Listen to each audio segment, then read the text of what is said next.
দীপ্ত সন্ধ্যা সংবাদে সবাইকে স্বাগত জানাচ্ছি। আমি দোলা ডলোরেস। শুরুতেই জানাবো সংবাদ শিরোনাম।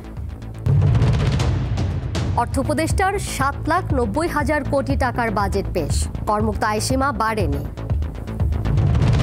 তৃতীয় দফায় জাতীয় ঐক্যমত্য কমিশনের আলোচনা শুরু, বৈঠক করছেন প্রধান উপদেষ্টা।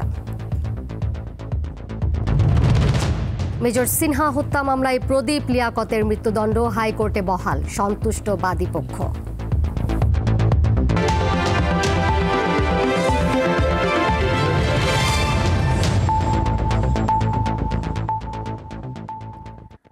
আসন্ন 2025-26 অর্থ বছরের জন্য জাতীয় বাজেট উপস্থাপন করেছেন অর্থ উপদেষ্টা ডক্টর সালেউদ্দিন আহমেদ। প্রস্তাবিত বাজেটের আকার 7,89,990 কোটি টাকা। এতে রাজস্ব আয়ের লক্ষ্যমাত্রা ধরা হয়েছে 5,18,000 কোটি টাকা। বাজেট ঘাটতির পরিমাণ 2,26,000 কোটি টাকা। প্রস্তাবিত বাজেটে বার্ষিক উন্নয়ন কর্মসূচি এডিবির আকার ধরা হয়েছে 2,30,000 কোটি টাকা। বাজেটে অনুন্নয়ন ব্যয় ধরা হয়েছে 4,86,900 কোটি টাকা। এতে জিডিপি প্রবৃদ্ধির লক্ষ্যমাত্রা 5.5% এবং মূল্যস্ফীতির লক্ষ্যমাত্রা 6.5% ধরা হয়েছে। বার্ষিক করমুক্ত আয়ের সীমা 3.5 লাখ টাকা অপরিবর্তিত রয়েছে, তবে জুলাই যোদ্ধাদের করমুক্ত আয় সীমা ধরা হয়েছে 5,25,000 টাকা।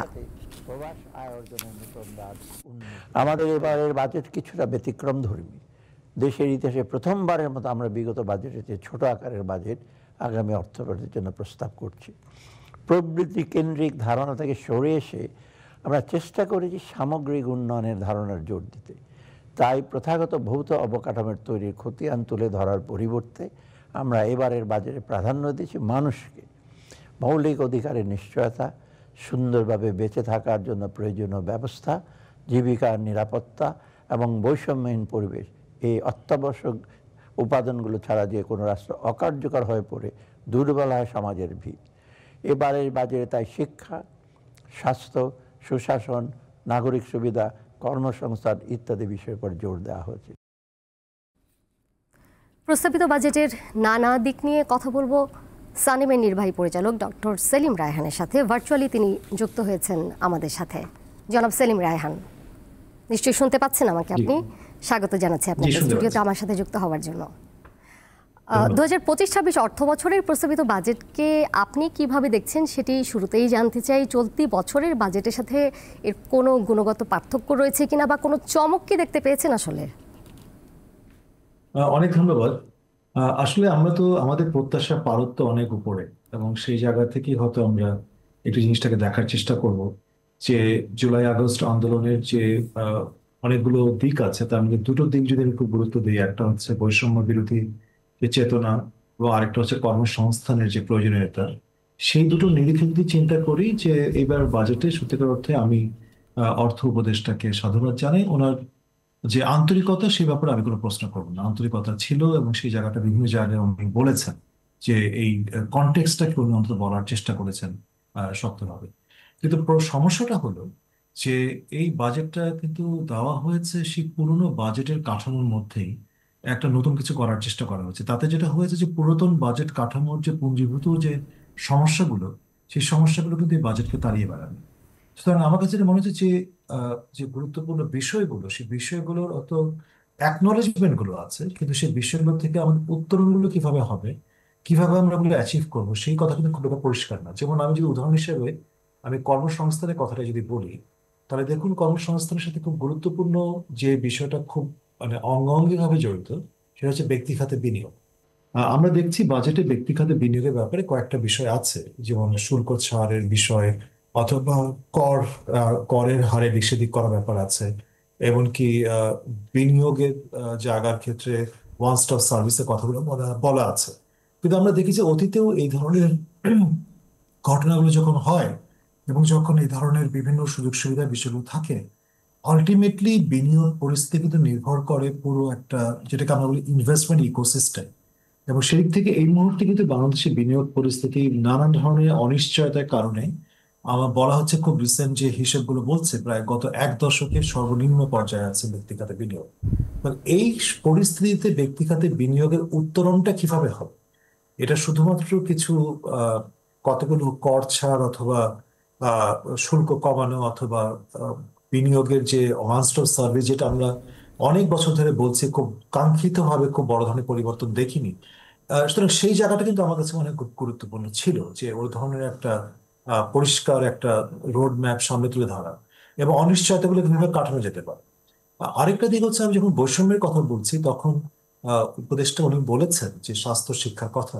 তো সামগ্রিকভাবে আমি যতটুকু দেখেছি তাতে আমার কাছে মনে হয়েছে পুরাতন বাজেট কাঠামোতে স্বাস্থ্য এবং শিক্ষা খাতে এবং সামাজিক সুরক্ষা খাতে তারা যেভাবে অগ্রাধিকার পেত, এবার কিন্তু সে তার তার থেকে খুব বড় ধরনের কোনো ব্যতিক্রম কিছু হয়নি। সুতরাং ওই প্রশ্নটা থেকেই যাবে, এবং যেটা হয়তো আমি বলবো যে হয়তো কথার ক্ষেত্রে অনেক আশাবাদ আছে, ভিন্ন কিছু আছে, বাট বাস্তবে তার বাজেটে তার প্রতিফলনটা হচ্ছে কিনা সেই জায়গাটা আমার কাছে কিন্তু একটা বড় প্রশ্ন রয়ে গেছে। ডক্টর সেলিম রায়হান, এই বাজেটকে আপনি আসলে কতটা জনবান্ধব বলবেন? প্রবৃদ্ধির ধারণা থেকে বের হয়ে এসে সামগ্রিক উন্নয়ন, বিশেষ করে ব্যক্তিগত যে জীবনের মান, সেই বিষয়টিকে এবারের বাজেটে বেশি উল্লেখযোগ্য বলে মনে করা হচ্ছে, এবং উপদেষ্টা কিন্তু এটি বলেছেন যে তার কথায় আসলে বাজেটটি ব্যতিক্রমী। তো এই বিষয়ে আপনার মূল্যায়ন জানতে চাচ্ছি। আমি আসলে ওই ব্যতিক্রমের জায়গাটা হয়তো আমি একটু দ্বিমতই করবো। আমার কাছে খুব বড় ধরনের ব্যতিক্রম বলে মনে হয়নি। এবং আপনারা দেখছেন যে পত্র পত্রিকায় মিডিয়ায় বিভিন্নভাবে জিনিসগুলো আসছে, কোন পণ্যের দাম কমছে, কোন পণ্যের দাম বাড়ছে, এভাবে বিষয়গুলো। এবং এগুলো কিন্তু আগের বিভিন্ন বছরের বাজেটও ওরকমই আসতো। এবং ওখানে একটা খুব গুরুত্বপূর্ণ দিক হচ্ছে যে খুব স্পেসিফিক লজিক খুঁজে পাওয়া যায় না যে আসলে কেন কোন কোন কিছু কিছু পণ্যের উপরে কর কমানো হচ্ছে, কিছু কিছু পণ্যের উপর কর বাড়ানো হচ্ছে। যেটাকে আমরা বলি ইকোনমিক একটা ফিলসফি, একটা স্ট্রং ইকোনমিক ফিলসফি অথবা লজিক, সেটা কিন্তু খুব খুঁজে পাওয়া যায় না। এবারে বাজেটও দেখে আমি সেভাবে কনভিন্সড হইনি।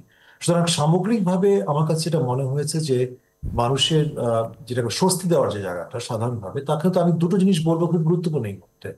একটা হচ্ছে মূল্যস্ফীতি এবং আরেকটা হচ্ছে যে কর্মসংস্থান। মূল্যস্ফীতির জায়গায় কি আসলে খুব সুখবর আছে কিনা আমার সন্দেহ আছে। কারণ আমরা মূল্যস্ফীতির ক্ষেত্রে গত কয়েক মাসে যে সাফল্যটা দেখেছি, তার বড় কারণের মধ্যে আছে একটা হচ্ছে যে একটা সিজনাল এফেক্ট, আরেকটা হচ্ছে রমজানকে কেন্দ্র করে সরবরাহের ক্ষেত্রে আমরা বড় ধরনের একটা উন্নতি দেখেছিলাম। কিন্তু সাম্প্রতিক সময়ে কিন্তু আবার দেখছি যে জিনিসপত্রের দাম একটা ঊর্ধ্বমুখী।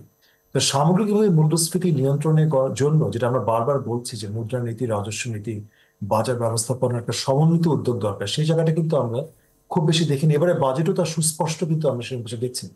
সুতরাং আপনি যদি বলেন যে প্রশ্ন যদি করেন যে সাধারণ মানুষের জন্য বাজেটের কোথায় কোথায় কি আছে, সাধারণ মানুষ অবশ্যই খুঁজবে মূল্যস্ফীতি নিয়ন্ত্রণে কতটুকু সাফল্য সরকার দেখাতে পারছে, কর্মসংস্থানের জায়গায় কতটুকু সাফল্য হচ্ছে। কিন্তু আমার কাছে মনে হচ্ছে বাস্তবতার নিরিখে কর্মসংস্থান এবং ব্যক্তি খাতে বিনিয়োগের চিত্র দেখে যে আমাদের কাছে হয়তো খুব সামনের দিনগুলোতে খুব আশাব্যঞ্জক কিছু হয়তো নেই আর কি, আমার কাছে এটা মনে হচ্ছে। ডক্টর সেলিম রায়হান, আপনাকে অসংখ্য ধন্যবাদ আমাদের সাথে স্টুডিওতে ভার্চুয়ালি যুক্ত হওয়ার জন্য। প্রধান উপদেষ্টা অধ্যাপক মোহাম্মদ ইউনূসের নেতৃত্বে রাজনৈতিক দলগুলোর সঙ্গে দ্বিতীয় ধাপে বৈঠকে বসেছে জাতীয় ঐক্যমত্য কমিশন। বিকেল 4:50 রাজধানীর ফরেন সার্ভিস একাডেমিতে এই বৈঠক শুরু হয়। এ সময় প্রধান উপদেষ্টা জানান, আলোচনার প্রথম পর্বে জুলাই সনদ করার বিষয়ে সকল ঐক্যমত্য প্রকাশ করেছেন। বৈঠকে দেশের বিভিন্ন রাজনৈতিক দল অংশ নিচ্ছেন। বিএনপির প্রতিনিধি দলে আছেন দলটির স্থায়ী কমিটির সদস্য সালাউদ্দিন আহমেদ, জামায়াতে ইসলামের প্রতিনিধি দলে নায়েবে আমির সৈয়দ আবদুল্লাহ মোহাম্মদ তাহের, এনসিপির প্রতিনিধি দলে আহ্বায়ক নাহিদ ইসলাম, গণসংহতি আন্দোলনের জুনায়েদ সাকি সহ অন্যান্যরা উপস্থিত রয়েছেন।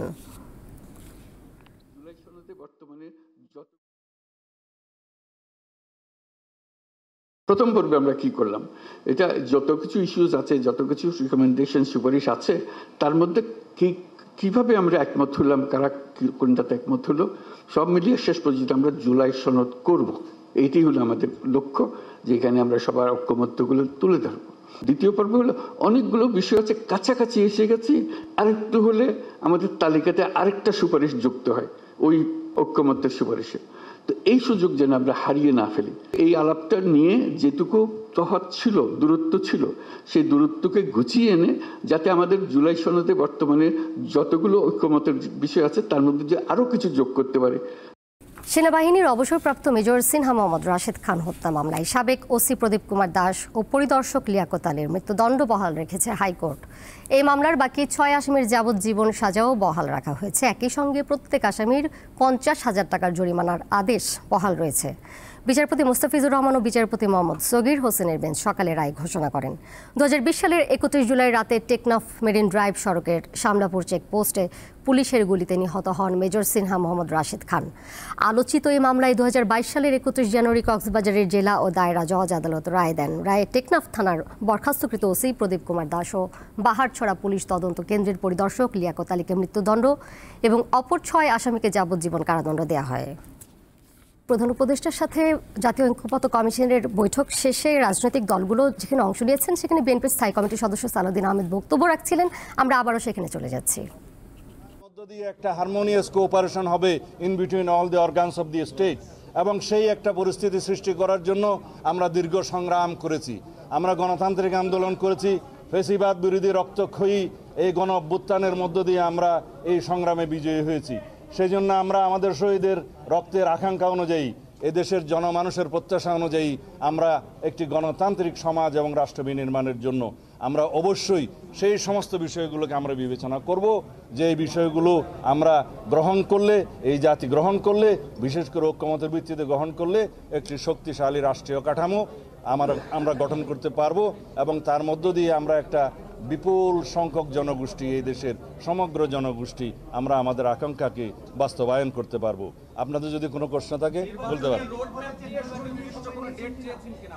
অবশ্যই আমরা মনে করি ডিসেম্বরের ভিতরে নির্বাচন অনুষ্ঠান করা জাতীয় সংসদের খুবই সম্ভব, এবং এর আগেই জরুরি ভিত্তিতে যে সমস্ত সংস্কার করা প্রয়োজন, বিশেষ করে নির্বাচনমুখী, সেই সংস্কারগুলোকে চিহ্নিত করে আমরা ঐক্যমতের মাধ্যমে সেগুলো বাস্তবায়ন করি, এবং সেই এমন কোনো সংস্কার নাই যেগুলো 1 মাসের মধ্যে বাস্তবায়ন করা সম্ভব হবে না। বিএনপির স্থায়ী কমিটির সদস্য সালাউদ্দিন আহমেদ কথা বলছিলেন সরাসরি, আমরা সেখানে ছিলাম। এর সাথে শেষ করব দীপ্ত সন্ধ্যা সংবাদ। যাবার আগে শিরোনামগুলো জানিয়ে দেব আরও একবার। অর্থ উপদেষ্টার 7,90,000 কোটি টাকার বাজেট পেশ, করমুক্ত আয়সীমা বাড়েনি। দ্বিতীয় দফায় জাতীয় ঐক্যমত্য কমিশনের আলোচনা শেষ হয়েছে, বৈঠক করেছেন প্রধান উপদেষ্টা। মেজর সিনহা হত্যা মামলায় প্রদীপ লিয়াকতের মৃত্যুদণ্ড হাইকোর্টে বহাল, সন্তুষ্ট বাদীপক্ষ।